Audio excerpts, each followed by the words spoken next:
Another excellent turn, but will we have Turkey bested by our final finalist, Nicholas Harrigan from the United Kingdom? He claims it was watching the film Back to the Future that made him want to enter that future as a scientist. He's just finished his PhD on the strange quantum behaviour of very small things and investigating how this strangeness can be used to try and create new types of communication and computation. So how much strangeness will be communicated in Nicholas's very small things known as seconds? Well, I mean, I'm really lucky today because I get to talk to you about my absolute lifelong science hero. I mean, I'm, of course, talking about Spider-Man. I mean, I love Spider-Man so much. I mean, most of all, I'm just insanely jealous of his ability to climb walls. He can just walk up to almost any kind of wall and he can just go up it. I mean, how does he do it? Well, I actually know someone else who also has this ability, and that's my friend Hank. Now, Hank, if you just keep it down just for a second, and no flash, please. Hank is a Brazilian jumping sport. Oh, no, I'm so sorry. I'm sorry. I get those words confused. Brazilian jumping and plastic. Hank is a plastic spider. Oh. But anyway, Hank can also climb walls. He also has this ability. He can climb almost any kind of surface. How does he do it? Well, the really strange thing is that this is actually to do with forces, pulls, between the tiny molecules. Now, molecules are what make up everything around us. There are some kind of molecules that make up the walls, some make up the air, some make up milkshakes, they're really good molecules. And there are also molecules that make up us. And all these different kinds of molecules attract each other. They pull each other together.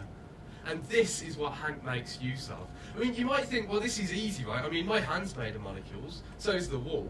So why don't I just get it for free? I mean, why aren't the molecules in the wall of my hand pulling each other together? But it's not that simple. You see, when I think I'm putting my hand really close to the wall, I'm actually not getting that close at all. I mean, the wall looks very smooth, but it actually would look in real life something a bit more like this, very jaggedy, not smooth at all. And I know that, look, let's just be honest about it, I'm probably the smoothest person you've ever seen. But if you actually look deep down, I'm very, very rough. I mean, look, if you look closely at my hands, it probably looks something more like this as well. And when I try and put my hand on the wall, it doesn't get close at all.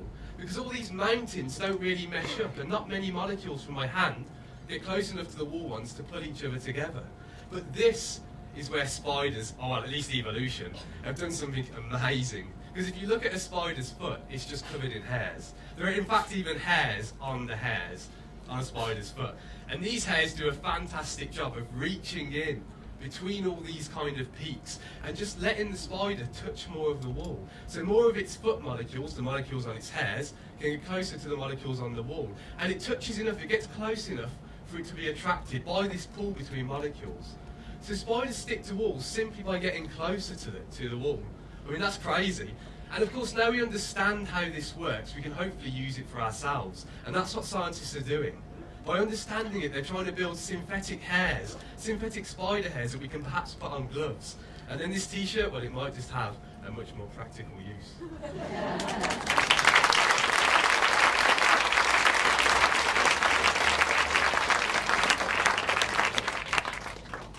Nicholas, a wonderful, clear, you wandered through it. Yeah, sometimes I wonder whether, you've gone through it so many times, it's incredibly polished.